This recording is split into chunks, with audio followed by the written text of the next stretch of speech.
여러분 안녕하세요. 블랙입니다. 최근에 여러 악재에도 불구하고 글로벌 증시가 반등하고 있습니다. 이와 함께 여러분의 계좌도 한결 두둑해졌을 거라 봅니다. 최근 영상에서 저는 시장에 들이운 악재를 설명드리고 이것이 진짜 악재인지 아니면 해결된 이슈인지 이것들을 여러분께 설명드려 왔었는데요. 이 상황 속에 며칠 전 중국의 헝다그룹 디폴트가 새롭게 이슈가 되고 이와 함께 중국인민은행에서 지급 준비율을 인하하면서 시장의 유동성을 대량으로 공급할 것이라는 계획을 발표했습니다. 과연 이게 진짜 호재일까요?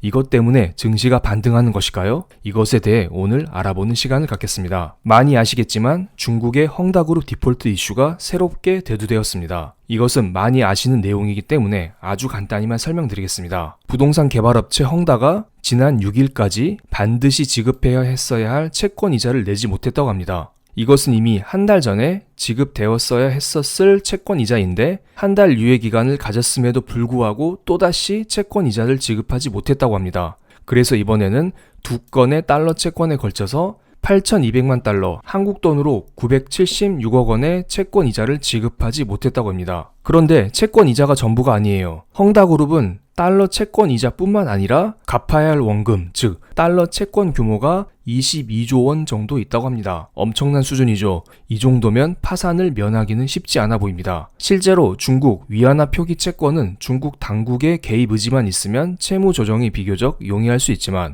역외 채권, 즉 달러 채권 경우에는 사정이 조금 더 복잡하다고 합니다. 그런데 이번에 헝다그룹에서 실제 디폴트에 빠지진 않았고 리스크해소위원회를 출범시키면서 이 사태를 어떻게든 해결하기 위해 노력하고 있다고 합니다. 이와 함께 중국의 항생지수를 볼게요. 최근 월요일 중국의 항생지수는 2% 하락을 했고 그 다음날 화요일에는 3% 상승을 했습니다. 그런데 월요일날 홍콩 항생지수가 하락했을 때 실제로 부동산 개발 업체의 주가는 상승했어요. 오히려 이때 빅테크 기업들의 주가가 하락하면서 홍콩 항생지수가 떨어졌었던 것입니다. 그런데 조금 이상하지 않나요? 헝다그룹에서 디폴트 한다고 난리가 아닌데 부동산 개발 업체는 상승했고 홍콩의 항생지수는 그 다음날 오히려 3%대 장대 양봉을 기록했던 것입니다. 도대체 중국에서 무슨 호재가 있었을까요? 아니면 헝다그룹 디폴트 이슈가 이제는 이슈 소멸이다, 악재 해소다 이런 식으로 인식했던 것일까요? 실제로 헝다그룹 디폴트 사태를 맞이해서 중국 공산당 중앙정치국은 이런 말을 했습니다. 적극적 재정정책과 통화정책을 실시해서 유동성 수요를 충족시켜야 한다. 부동산 억제 정책을 펼치는 게 아니라 부동산 규제를 조금 완화시켜서 부동산 산업의 양성순환을 시켜야 된다. 이러한 발표를 했습니다. 그러면서 중국이 지급 준비율을 인하했다고 합니다. 최근에 미국 등 주요국이 긴축으로 전환하는 상황에서 중국만 돈줄을 푼 것입니다. 시중은행은 고객에게 받은 돈의 일부를 중앙은행에 예치해야 됩니다. 이것이 바로 지급준비율입니다. 지급준비율이 낮아지면 낮아질수록 시중은행 입장에서 중앙은행에 강제적으로 맡겨야 하는 돈의 비중이 줄어들기 때문에 그만큼 시중의 유동성을 공급할 수 있습니다. 중국은 2018년, 2019년 미중 무역 전쟁이 한창이었을 때 지준율을 내리면서 미국과 맞서 싸웠고요. 그리고 최근 7월 달에도 지준율을 한 차례 인하했습니다. 그리고 그 이후에 몇 달 만에 12%에서 11.5%로 지준율을 인하한 것입니다. 중국이 지준율을 인하했기 때문에 어쨌든 시중의 유동성은 돌 것이라 봅니다. 많은 사람들이 이번 지준율 인하로 인해서 한국 돈으로 223조 원 규모의 유동성 공급이 이루어진다. 이런 말을 하고 있습니다. 그런데 조금 더 자세히 보면은 키움증권에서는 이런 말을 했습니다.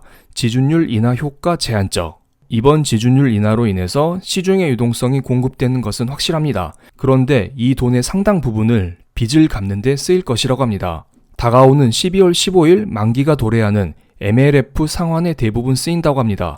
그러면 실제로 유동성 공급 효과는 2,500억 위안에 그친다는 것입니다. 당초 예상했던 유동성 공급 규모의 5분의 1 수준입니다. 참고로 MLF라는 것은 중기 유동성 지원 창구로서 중국의 상업은행이 중앙은행으로부터 3에서 12개월 정도 중장기 자금을 차입하는 제도입니다. 자금을 차입했기 때문에 이것을 갚아야겠죠. 지준율이 인하됨으로써 상업은행 입장에서는 신규 자금이 생길 것이고 이 돈의 5분의 4 정도는 MLF 상환에 쓰인다고 합니다. 그리고 다른 보고서에서는 이번 조치로 25일 MLF 물량 약 9천억 위안이 상환될 것으로 추산된다. 또한 시중에는 약 4천억 위안의 유동성이 공급된다. 즉 많은 전문가들은 이번 중국의 지준율 인하로 인해서 2,500억 위안에서 4,000억 위안의 신규 유동성이 공급된다.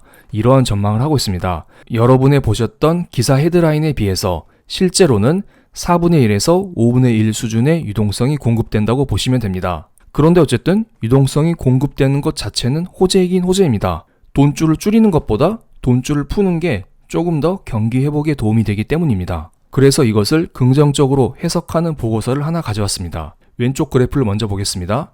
주황색이 중국 지준율을 거꾸로 그려놓은 것입니다. 실제로 중국이 지금까지 지준율이 인하될 때마다, 즉 지준율을 조금씩 이렇게 내릴 때마다 중국의 유동성이 툭툭 위로 튀었다고 합니다. 지준율을 내리니까 유동성이 공급된 것이죠. 그럼 이번에는 오른쪽 그래프를 보겠습니다. 검은색으로 표기된 중국의 유동성이 증가되는 구간에서는 중국의 경기 상황을 나타내는 PMI 지수가 증가됐다고 합니다. 여기 잘 보시면 유동성이 이렇게 증가되는 구간에서 노란색 음영침 부분인 PMI가 점점 올라가는 것을 알 수가 있습니다. 그 다음 그래프를 보겠습니다. 왼쪽 그래프를 보면 중국의 PMI가 증가되는 구간에서 지금까지 중국의 위안화 강세가 나타났다고 합니다. 일반적으로 중국의 위안화와 한국의 원화는 비슷하게 움직입니다. 즉, 만약에 이번 조치로 인해서 중국의 위안화 강세 그리고 한국의 원화 강세가 나타나면 한국으로 외국인 자금이 더욱더 많이 유입될 것으로 보입니다.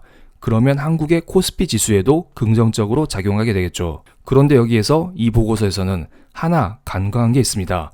지금 중국의 위안화는 달러 대비 6.4 이하 수준입니다. 즉, 엄청나게 절상된 상태입니다. 제 생각에는 중국의 위안화의 가치는 지금 충분히 강하다. 더 이상 강세로 돌아서기에는 조금 중국 입장에서도 부담으로 작용한다. 이렇게 생각을 하고 있습니다. 왜냐하면 중국이 위안화 강세로 간다는 것은 그만큼 수출을 포기한다는 것입니다. 그런데 여러분 잘 생각해 보세요. 지금 중국의 경제가 좋나요? 안 좋나요? 좋지 않아요. 그런데 여기에서 위안화 강세로 더 간다? 이것은 약간은 조금 더 어려울 것이라 봅니다. 이것은 연도별 중국 경제 성장률 변화 및 전망입니다. 작년 코로나 때 중국의 GDP는 2.3% 성장했습니다. 그리고 올해는 작년 기저 효과로 인해서 8% 정도 성장할 예정이고요. 내년에는 5.3% 성장한다고 합니다. 코로나가 발생한 2020년을 제외하면은 1990년 이후 최저치 수준입니다. 그리고 중국의 생산자 물가 지수를 볼게요. 지금 중국의 생산자 물가 지수는 전년 동월 대비 13.5%를 기록하고 있습니다. 생산자 물가 지수는 물가 상승을 유발함으로써 경기 위축을 불러오죠. 즉, 지금 중국 경제가 그렇게 좋은 상태는 아닙니다. 실제로 중국 경제가 안 좋기 때문에 지준율을 인하한 것입니다. 작년 3월 코로나 경제 위기 상황 보세요. 연준에서 무제한 양적 완화를 실시하고 금리를 0%로 확 낮췄죠. 왜 그랬을까요? 경제가 안 좋기 때문에 제로 금리를 채택한 것입니다. 완화적인 통화 정책을 쓴다는 것은 그만큼 경제가 안 좋다는 증거이기도 합니다. 그렇기 때문에 저는 이번 중국의 유동성 공급 정책을 그렇게 긍정적으로만 보고 있지 않습니다. 그럼 이런 질문이 나올 수가 있겠죠. 최근에 미국 증시와 한국 증시가 반등하고 있는데 이거 중국의 지준율 인하, 유동성 공급 때문이 아니야? 저는 그것보다 다른데 이유를 찾고 싶습니다. 지난 영상에서도 설명드렸지만 오미크론 코로나 변이 바이러스가 생각보다 심각한 수준은 아니라고 합니다. 미국의 파우치 알레르기 연구소장은 이런 말을 했습니다. 현재로선 오미크론이 델타보다 더 심각하다는 가능성이 낮은 것은 거의 확실하다. 즉, 오미크론 별거 아니다. 이런 의견이 나오면서 지금 시장에서는 오미크론 악재를 급속도로 떨쳐버리고 있습니다. 게다가 지금 연준에서 테이퍼링 조기 종료를 계속 말하고 있는데 이것 또한 계속 들으니까 사람들의 면역이 형성되고 있는 상황이죠.